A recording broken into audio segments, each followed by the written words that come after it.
Naomi Calloway was 4 minutes early, and the man at the gate told her she was late. "Interview's at 3, he said, not looking up from his clipboard. "It's 3:04 by my watch." "It's 2:56 by mine." "Then your watch is wrong, same as the last 3 girls." He buzzed the gate open anyway. "Mrs. Holloway will meet you at the door. Don't track mud on the stone." There was no mud. Naomi had checked her shoes twice in the car. But she said nothing because she had learned a long time ago that the fastest way to lose a job before you started it was to argue with the man holding the clipboard. The Voss estate sat at the end of a gravel drive lined with magnolias, the kind of house that didn't have a street number so much as a name, Brackenfield, carved into a stone post like it was a small country. Naomi stood at the base of the front steps for 1 second longer than she needed to, the way she always did, before walking into a room where she already knew she'd have to prove something twice. The door opened before she reached it. "You're the new one." The woman in the doorway was somewhere past 60, dressed in gray, from collar to hem, a string of keys at her hip like a jailer's. "Elaine Holloway, house manager. You'll call me Mrs. Holloway, not Elaine." "Not ma'am." "Naomi Calloway." "Thank you for. I didn't invite you. Mr. Voss did. I just decide whether you stay." Her eyes moved over Naomi once, slow, the way a customs officer looks at a passport photo that doesn't quite match the face in front of them. "You're younger than the others." "I'm 27. They were all younger than they looked, too, and not one of them lasted past Easter." Mrs. Holloway turned without waiting to see if Naomi followed. "Wren, the new girl's here." A small voice came from somewhere behind a half-closed door. "Another one?" "Another one." The girl who appeared in the hallway was maybe 6, in a yellow dress, with a chocolate smear at the corner of her mouth, hair escaping a ponytail in 3 different directions. She studied Naomi with the unhurried seriousness of someone 20 times her age. "Are you going to cry?" Wren asked. "I wasn't planning on it." Miss Daria cried in the laundry room for almost an hour. Daddy didn't even know. I told Mrs. Holloway, and she said grown-ups cry where children can't hear, like it's a rule. "Wren," Mrs. Holloway's voice had an edge like a folded knife. "Go wash that chocolate off your face before your father sees you looking like a stray." Wren rolled her eyes in a way that suggested this was an old argument, already lost, and trudged off toward the kitchen. Naomi watched her go and felt something settle low in her chest. Not pity exactly, something closer to recognition. A child learning early that her own face needed managing before anyone important looked at it. "Mr. Voss will see you in the study," Mrs. Holloway said. "Don't sit until he tells you to. Don't call him sir, it irritates him. And Miss Calloway," she paused at the study door, hand on the brass handle, and for just a second something flickered behind her eyes that Naomi would not understand the meaning of until much later. "Don't get comfortable here. Comfortable is how people get hurt in this house." Garrett Voss did not stand when she entered. He sat behind a desk the size of a rowboat, a man somewhere in his late 30s, with the kind of stillness that read as expensive, not relaxed, just controlled, the way a held breath is controlled. He didn't offer his hand. He gestured at the chair across from him without quite looking up from the folder in front of him, which Naomi understood, after a beat, to be hers. 5 years of nannying. 2 years at a daycare in Memphis before that. 3 references. He closed the folder. Why does a woman with a teaching credential want to wipe noses for a living? Because the daycare paid $11 an hour, and Memphis doesn't have a shortage of toddlers who need someone patient with them. I do this because I'm good at it, and because it pays better than teaching does, and I've got a mother who needs help with her medical bills. I won't pretend otherwise. Something in his face moved, not quite a smile, more like the absence of the expression he'd been wearing before. Most people lie about the money part. Most people think it makes them look bad. I think it makes me look honest. My daughter is 6. Her name is Wren. She's in 1st grade. Her mother died when Wren was 3. He said it the way a man reads a weather report, flat, already past the part where it could hurt him in front of a stranger. Car accident. Since then she's gone through 4 nannies. The shortest lasted 9 days. The longest lasted 4 months, and left without notice on a Tuesday. Do you know why I'm telling you this? So I know what I'm walking into. So you know that if you're not serious, I'd rather you leave now and save us both the inconvenience. He folded his hands. I don't tolerate lateness. I don't tolerate gossip. There is a non-disclosure agreement in that folder. Everyone in this house signs one. The gardener, the cook, Mrs. Holloway has signed one every year for 11 years. You will discuss nothing about this household with anyone outside it. Not friends, not family. Are we clear? We're clear. I'm not interested in your business, Mr. Voss. I'm interested in your daughter. We'll see how long that lasts. He slid a paper across the desk. Sundays are yours. Every other day, you're here when I say. The pay is $20 to $100 a week. Naomi kept her face level, though the number nearly undid her composure. That was more than double what she'd been making, more than enough to cover her mother's dialysis copays, with room left over. That's generous. It's market rate for a job no one wants to keep. He stood, finally, signaling the interview was over. One more thing, Miss Calloway. His eyes found hers, and held there, and for the first time she saw something underneath the stillness, not warmth, but a kind of exhausted wariness, like a man checking a door he already expects to find locked. Don't fall in love with this house. Don't fall in love with my daughter. And whatever you do, don't fall in love with me. Don't worry, Mr. Voss, Naomi said, picking up her bag. You're not really my type. He almost laughed. He caught it before it reached his mouth, but she saw where it had been.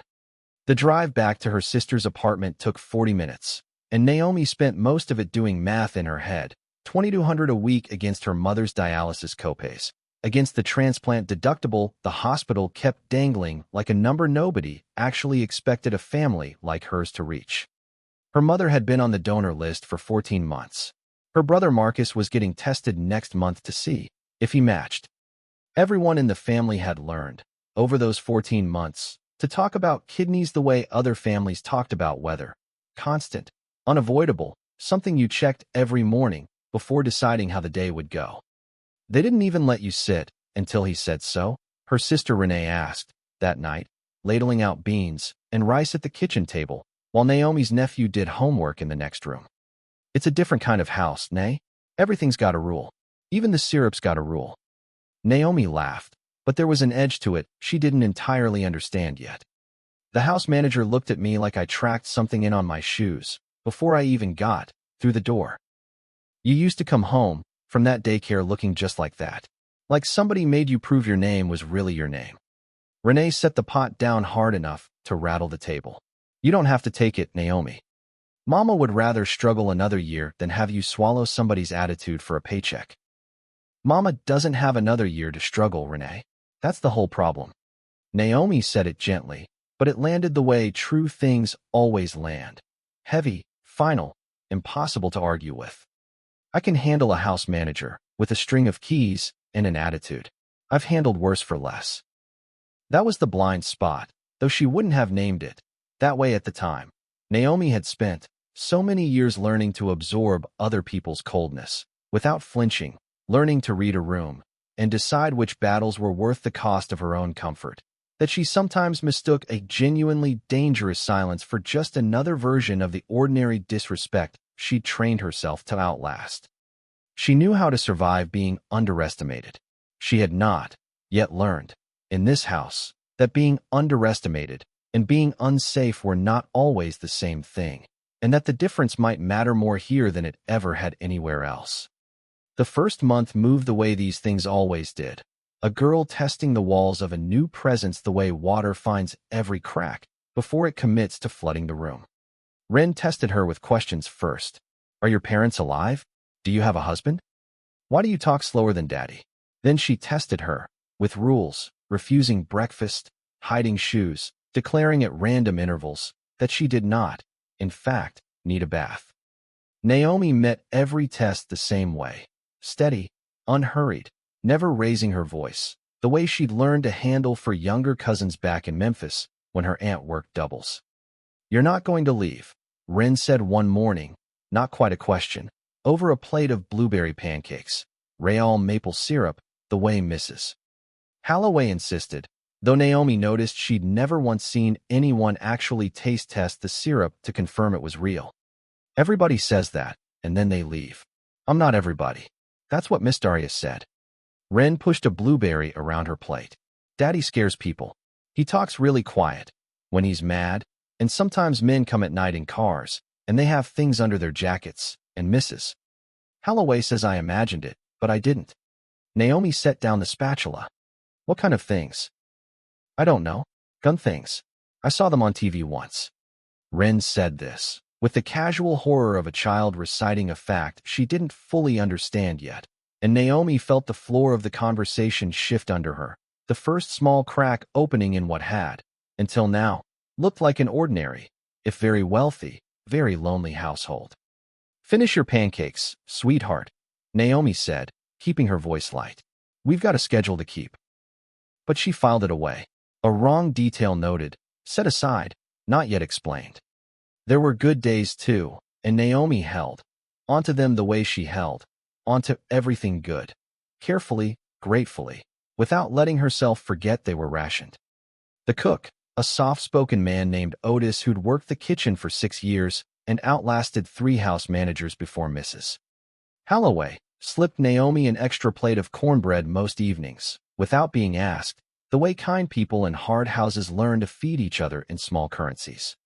Don't let her get to you, he told her once, nodding toward the housekeeper's quarters.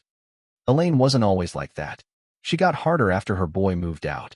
Never talks about him. Just gets a look on her face sometimes, like she's doing math she doesn't like the answer to.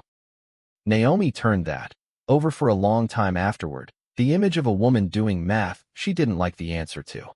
She didn't yet understand that she was looking, without knowing it, straight at the shape of the danger that would eventually threaten Ren's life, that a person doesn't have to be cruel by nature to become dangerous. Sometimes they only need to run out of better options and convince themselves, quietly, late at night, that what they're about to do isn't really a betrayal, so much as a correction owed to them by a world that had taken more from them than it had ever given back. The wrongness, once she started looking for it, accumulated the way it always does, not as one alarm, but as a slow chord of small notes that, played together, made a sound Naomi didn't like. There was the night a black SUV idled in the side drive for 40 minutes, with its headlights off, and when she mentioned it to Mrs. Holloway the next morning, the older woman's face went carefully, deliberately blank in a way that told Naomi more than a direct denial would have. There was the locked study door that Ren said used to never be locked before Mommy, and the way Mr. Boss's phone rang at 2 in the morning, with a tone Naomi had started to recognize, a tone reserved for calls he took standing in the hallway, with the bedroom door shut. There was Mrs. Holloway's son. Naomi only learned about him by accident, a framed photograph dusted, but never displayed, glimpsed once through the open door of the housekeeper's quarters, a young man, maybe 20, with Mrs. Holloway's same sharp chin. When Naomi asked Ren, casually, if Mrs. Holloway had children, Ren said, she has a son, but Daddy doesn't like to talk about him. I heard her crying on the phone once. She said something about money and a hospital, and I don't think she knew I was listening. A pill bottle out of place. A driver who avoided Naomi's eyes at pickup. A handwriting on a grocery list that didn't match Mrs. Holloway's looping script. None of it, alone, meant anything. Together, they began to feel like a pattern Naomi couldn't yet name. The night everything tipped came 3 weeks later, at Ren's birthday dinner.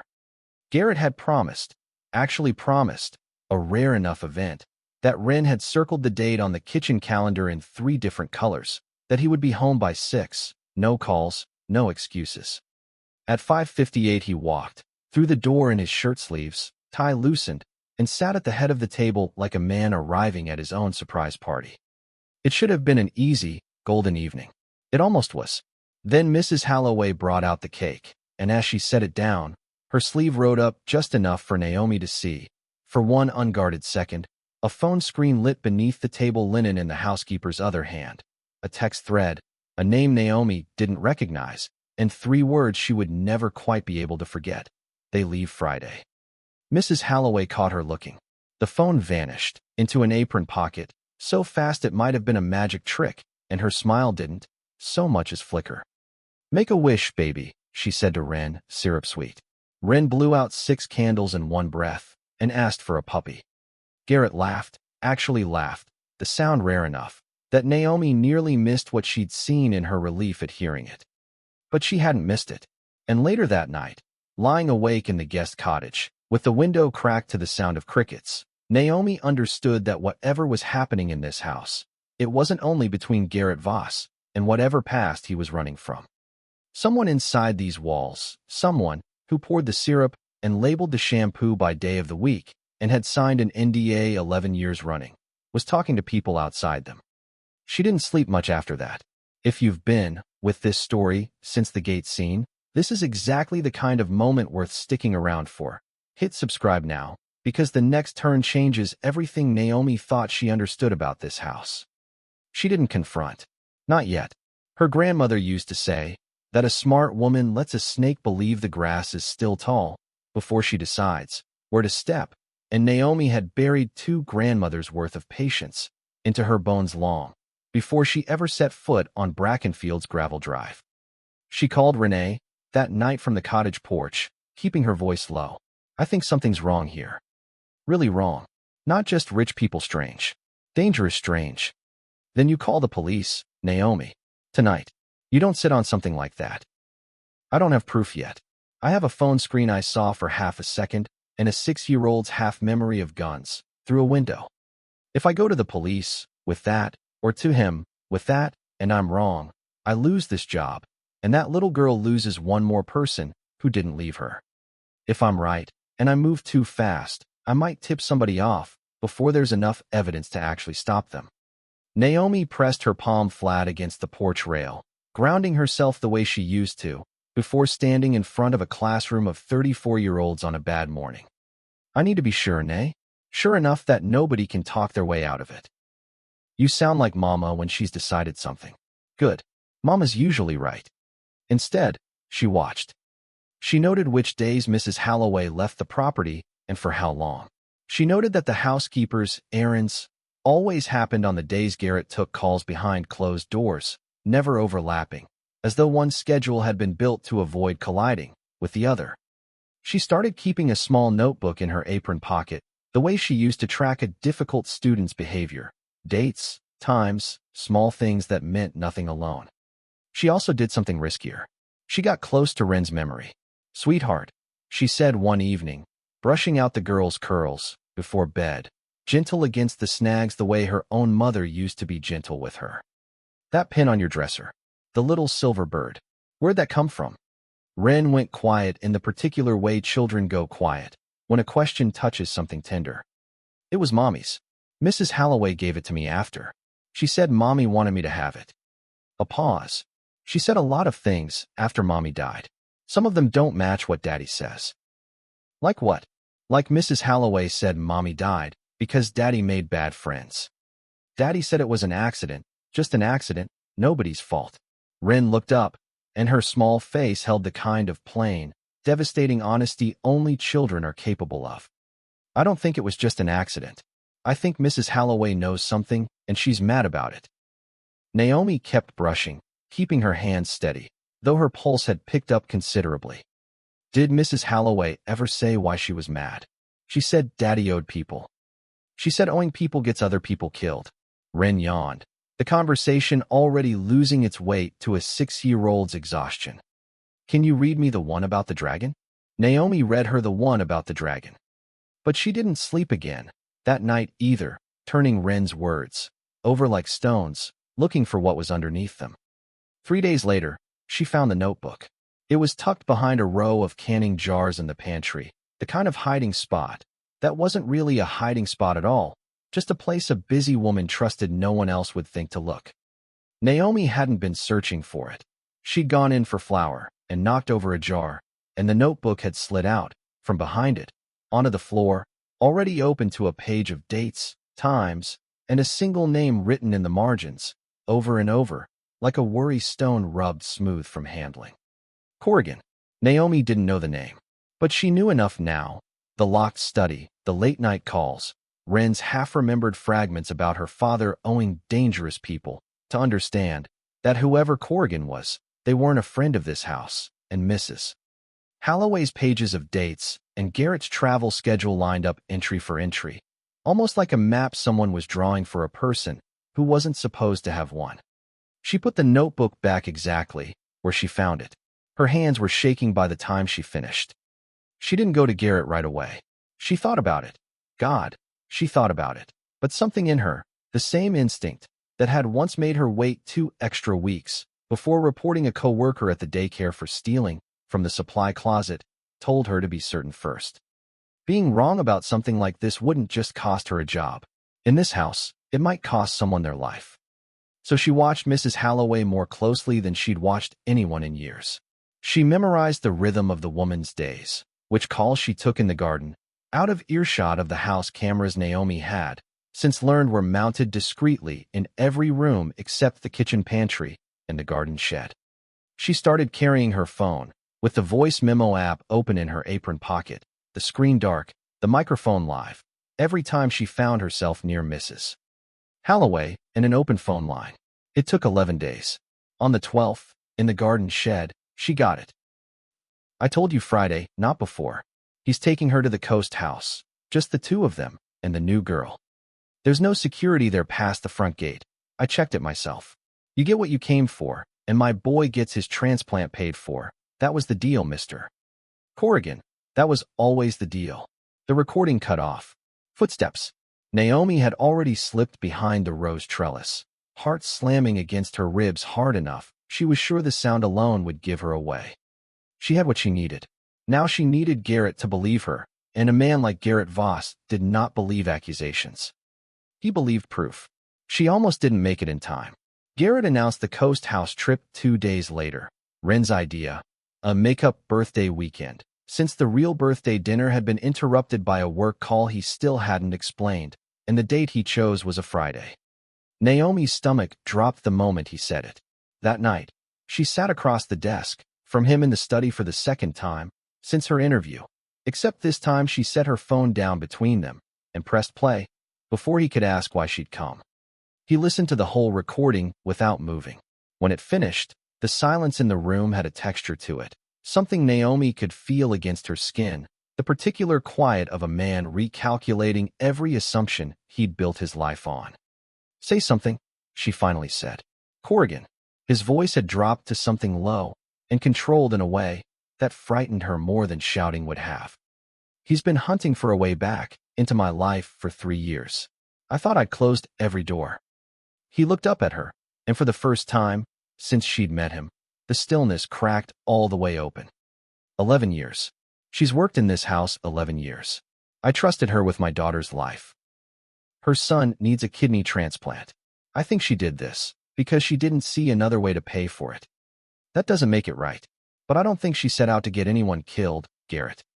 I think she got desperate, and desperate people make choices they'd never make, with a clear head and money in the bank. You're defending her. I'm explaining her. There's a difference. Naomi held his gaze. But we have 2 days before she hands your daughter to a man who's been trying to kill you for 3 years, and right now explaining isn't going to save Wren. A plan will. Something in him steadied, the way a man steadies when fear finally has somewhere useful to go. Then we make a plan. This is the part of the story that decides everything. If you want to see exactly how Naomi and Garrett turn the trap back around, subscribe now so you don't miss the next wave. They didn't cancel the trip. That was the hardest part of the plan to sell, even to themselves. Garrett wanted Wren 100 miles from any version of this, locked behind every gate he owned. But Naomi argued, and eventually he agreed, that the only way to end this permanently was to let Mrs. Holloway believe the plan was still in motion right up until it wasn't. They drove to the coast house on Friday exactly as scheduled. Mrs. Holloway packed Wren's bag herself, humming while she folded the girl's swimsuit, and Naomi had to look away to keep her face from giving away what she knew. What Mrs. Holloway didn't know was that Garrett's security detail, 6 men who weren't supposed to exist, men he'd kept on retainer since the week Eva died, and never once mentioned to his own house manager, had been at the coast house since Wednesday morning, dug into the tree line, watching the access road. What Mrs. Holloway didn't know was that the local sheriff, an old friend of Garrett's late father, had two deputies parked a half-mile down the highway, with a clear line to the only road in or out. What Mrs. Holloway didn't know was that Naomi had spent the morning teaching Wren a single sentence, gentle and quiet, framed as a game. If anyone besides Daddy or me ever tells you to go somewhere fast, you say the word sparrow, and you run straight to the kitchen and lock the door, no matter what. The same silver pin from her mother's collar pinned discreetly inside the lining of the girl's jacket, close enough to remind her she was loved, far enough from view that no one searching her would think twice about it. Corrigan's men came at dusk, exactly 4 hours after they were expected, the way men do when they believe no one is watching the road. They got as far as the tree line. It was over faster than Naomi expected, and quieter. No gunfire that reached the house, no chase through the dark, just headlights converging from 3 directions and a silence afterward that felt, for the first time in weeks, like the kind of silence that meant safety instead of danger. Garrett didn't let her watch from the window. He held Wren against his chest in the front hallway, both of them very still, while outside the law did the part of this that belonged to the law. Mrs. Holloway was arrested 2 days later, in the kitchen, mid-sentence, halfway through telling Naomi that the cinnamon needed to go in the lower cabinet, not the upper one. She didn't run. She didn't deny it once the recording was played for her. She only asked, in a voice Naomi had never heard her use before, small and stripped of all its starch, whether her son would still get his surgery if she went to prison. "That's not up to me," the detective told her. But it was, in a way, up to Naomi.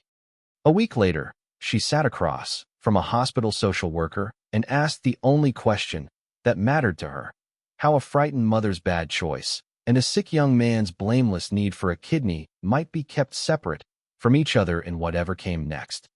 Garrett, when she told him what she'd done, didn't argue. He simply transferred the money the boy's surgery required to a hospital fund earmarked in Eva's name, the same fund he'd been quietly building since the day Naomi told him about her own mother's dialysis bills, months before any of this began. "You could have let her drown," he said. "I could have, but Wren still calls her Mrs. H sometimes, out of habit, and I don't want my daughter." Naomi caught herself on the word, the slip too natural to take back even if she'd wanted to. Garrett's eyes found hers and held there, warm in a way that had nothing to do with the stillness he wore for the rest of the world. "I don't want Wren's whole memory of this house to be made of nothing but betrayal. People can do terrible things out of love for someone else. That doesn't erase the harm. But it's not nothing, either." 6 months later, Brackenfield looked the same from the gate: magnolias, gravel, the stone post, with the house's name carved into it like a small country. But the inside of it had changed in ways no one outside the family would ever fully see. Garrett had closed the last of the old accounts, the ones that came with men who idled in driveways with their headlights off. He'd opened a scholarship instead, the Eva Voss Memorial Fund for children who'd lost a parent to violence they didn't cause, the first recipient a quiet boy from the next county, over whose father had died in the same kind of senseless collision that had taken Eva. He kept the study door unlocked now.